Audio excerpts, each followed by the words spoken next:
கோவை மாவட்டம் மேட்டுப்பாளையத்தில் தொடர்ச்சியாக இளம்பெண்ணை பின்தொடர்ந்து பாலியல் தொல்லை அளித்த வழக்கறிஞர் சிக்கினார்.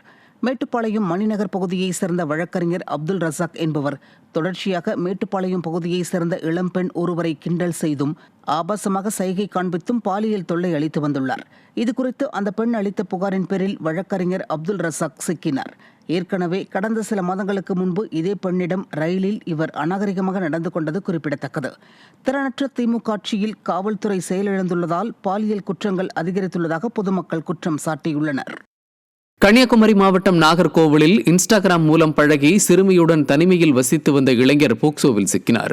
குளச்சல் பிள்ளைத்தோப்பு பகுதியைச் சேர்ந்த அஜித் என்பவர் 17 வயது பள்ளி மாணவியிடம் இன்ஸ்டாகிராம் மூலம் பழகியுள்ளார். இதுகுறித்து அறிந்த மாணவியின் பெற்றோர் முதலில் எதிர்ப்பு தெரிவித்தாலும் பின்னர் திருமணம் செய்து வைக்க முடிவு செய்து இருவருக்கும் திருப்பதி சாரம் பகுதியில் தனியாக வீடு எடுத்து தங்க வைத்துள்ளனர்.